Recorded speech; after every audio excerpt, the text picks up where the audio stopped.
سلام، من دکتر نوید خپلواک هستم.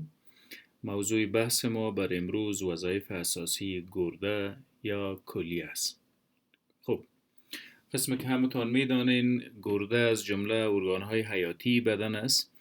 در یک شبانه روز حدود 180 لیتر مایات فیلتر میکنه. یعنی تقریبا در هر ساعت 8 لیتر مایات وجود ما را فیلتر میکنه و بعد از کبد دومین ارگان است که بیشترین فیصدی خون وجود به دست میاره و فیلتر میکنه. تقریبا حدود 25% خون وجود که توسط قلب پمپ میشه به گرده میایه و گرده هم وظیفه فیلتر خون به پیش میبره. خب، در پهلوی اینها میریم. قبل از اینکه وظایف گرده را بدانیم، استرکچرهای دخیل در گرده را کوتاه‌تر به معرفی میگیریم. خب، کدنیز یا گرده یک ارگان لوبیا شکل است. این قسمت سرخ را که میبینین، این ساحه گرده را به نام کپسول یاد میکنه. کپسول پایین تر از کپسول ناحیه دوم گرده است که به نام رینال کارتکس یاد میشه. رینال کارتکس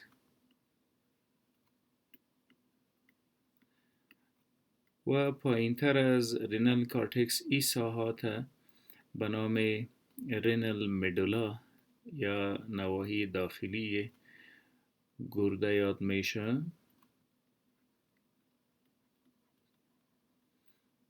و قسمت آخر گرده که بیشتر مایات فیلتر شده توسط نفران و کلکتینگ دکت به اونجا میریزه، رینال پلویس است.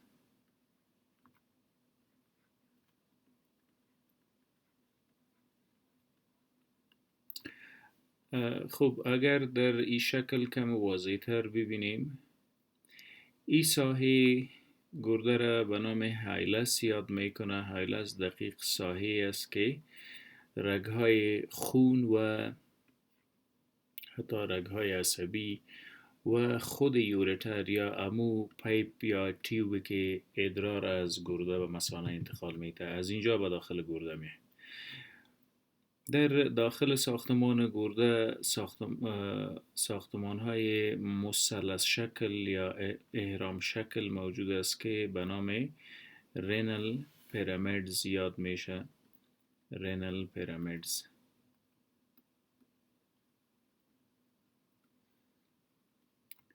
و هر پیرامید یا هر ای ساختمان مثلث شکل که میبینین به ساختمان دیگه به نام رینال پلویس یورین یا ادرار میریزانه و از اینجا هم میایه به یورتر و از یورتر هم بالاخره میرسه به مثانه. ساختمان پایین تر از گرده ایره به نام یورتر یاد میکنه. وظیفهش هم انتقال یورین یا ادرار از گرده به مثانه است. یورینری بلادر یا مثانه.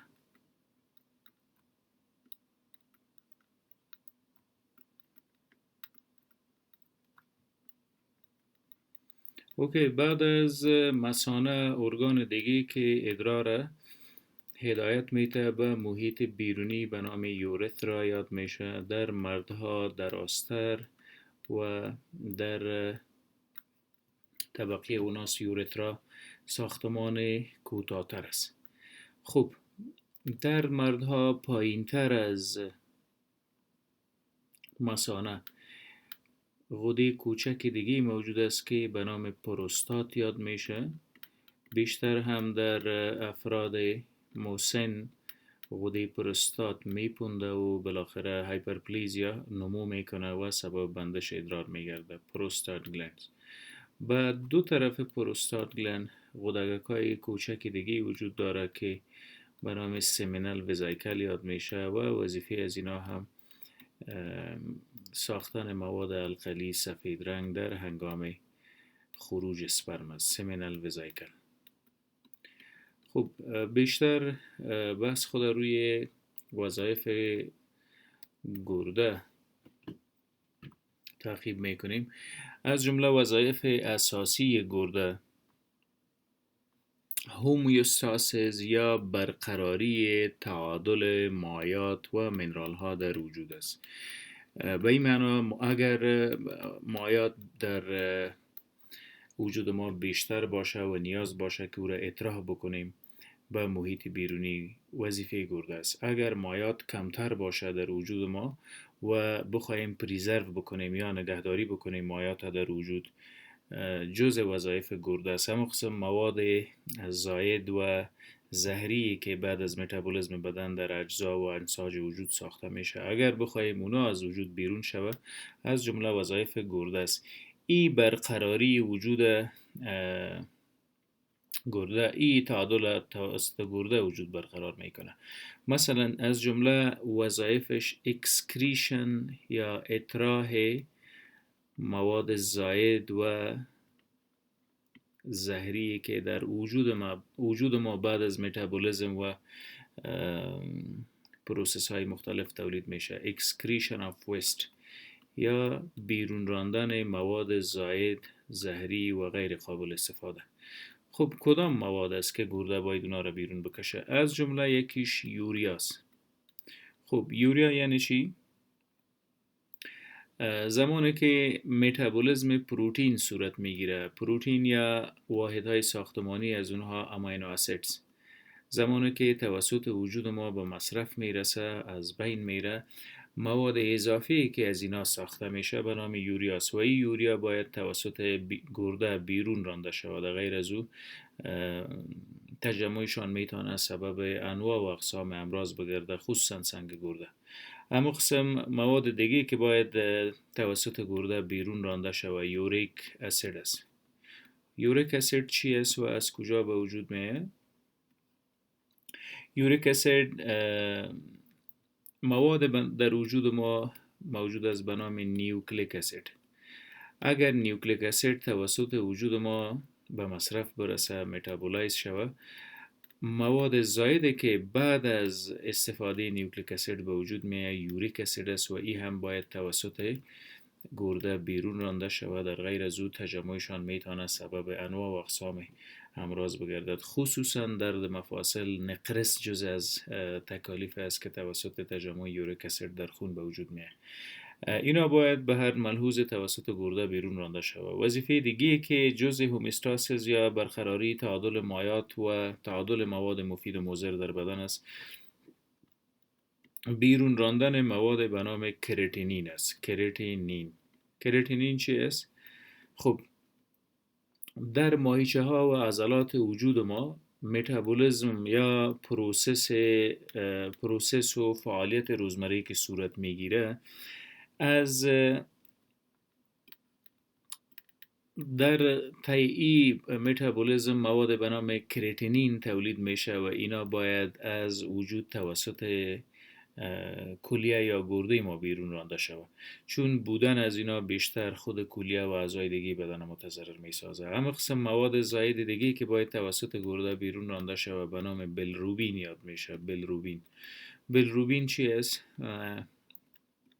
خب شما حتما نام به نام هموگلوبین شنیدین. زمانی که هموگلوبین توسط وجود ما توته و پارچه شود، اجزایی که بعد ازی به وجود میاد به نام بیلیروبین یاد میشه و اینا باید به زودترین فرصت از وجود برآید، چون تجمع بیشترشان سبب زردی میگرده. جایندس یا تجمع بیلیروبین در خون و اگر بر مدت بیشتر میمانه، این مواد زهری و زائد سبب صدمه رساندن به اعصاب مغز ما میگرده. نفروتاکسیک سابستانسز یا مواد است که به حجرات و انساج عصبی ما میتونه صدمه برسانه. هم قسم زهرهای مختلف، ادویجات مختلفی که استفاده میکنیم و میخوریم، هم از اینا بالاخره توسط یا یک بخش عظیم از اینا باید توسط گرده از وجود ما بیرون رانده شود. اکسکریشن یا بیرون راندن مواد زائد و بدون ضرورت جزء وظایف گرده است. یعنی یکی از وظایف گرده اکسکریشن یا بیرون راندن این مواد است. که چرا باید این کار گرده بکنه؟ تا تعادل مایات و مواد مفید و مضر در وجود برقرار بکنه. اما قسم وظیفه دیگه را که گرده به عهده داره برقراری لیول یا اندازه مایات در وجود است. Maintenance of water balance. Maintenance of water balance چی معنا؟ اگر در وجود ما مقدار آب maintenance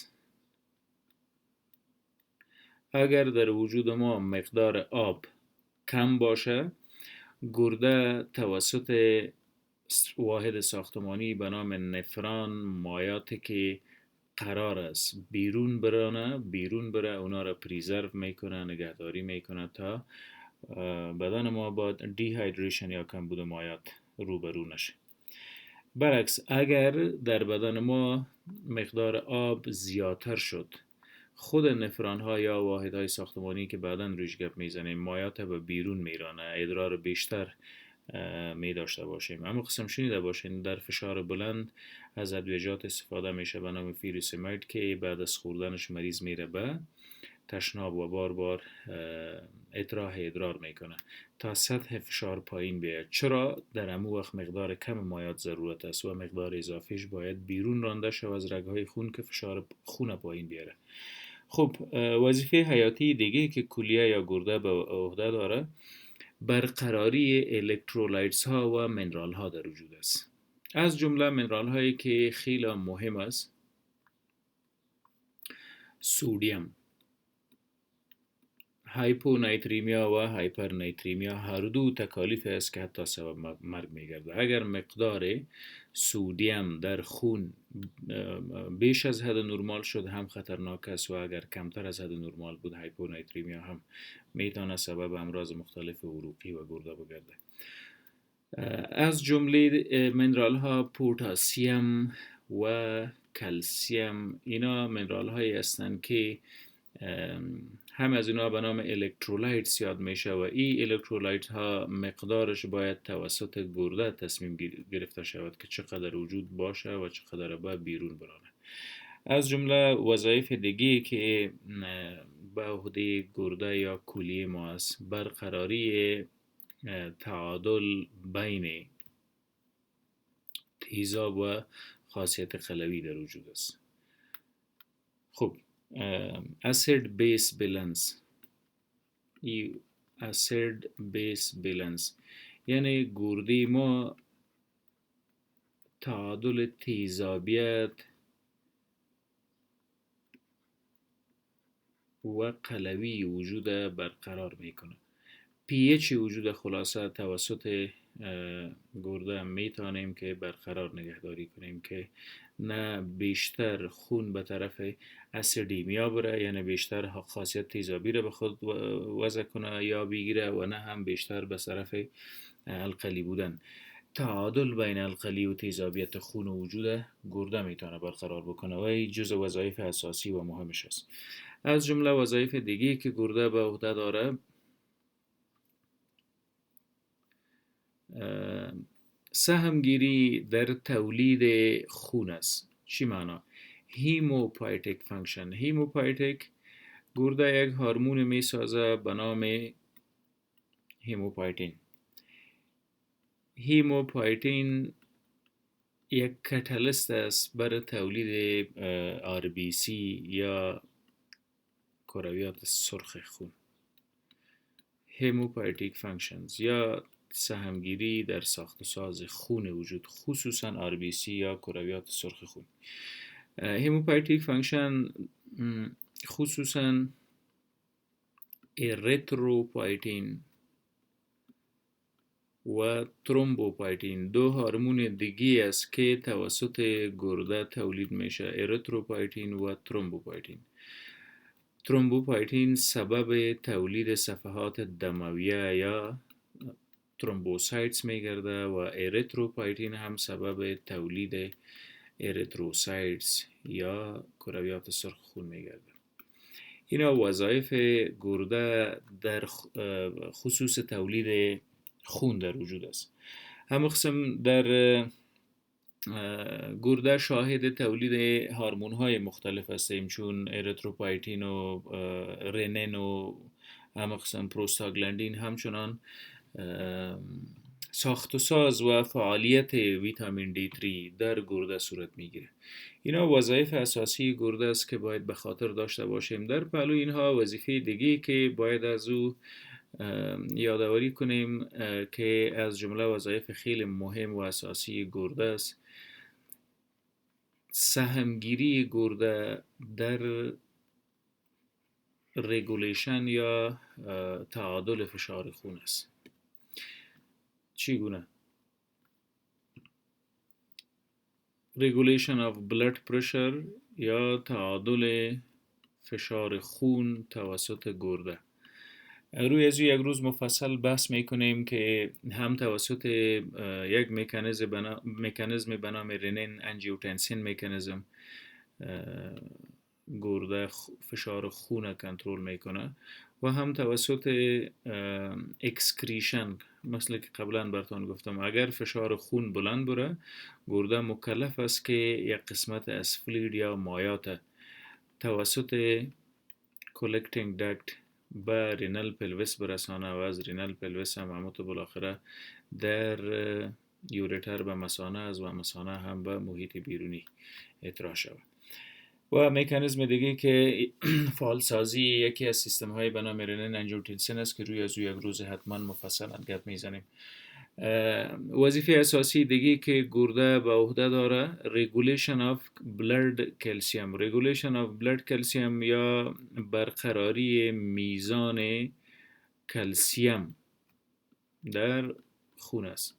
اگر مقدار کلسیم در خون بیشتر باشه، هایپرکلسیمیا داشته باشیم، گرده توسط واحدهای ساختمانی به نام نفران مقدار کلسیم به بیرون اکسکریت میکنه یا اطراح میکنه، خارج میکنه. خب اینا همه از جمله وظایف اساسی گرده بود. روی سنگ گرده و تکالیف دیگه که خیلی مهم است در سیستم اطراحیه حتما مفصل گپ میزنیم.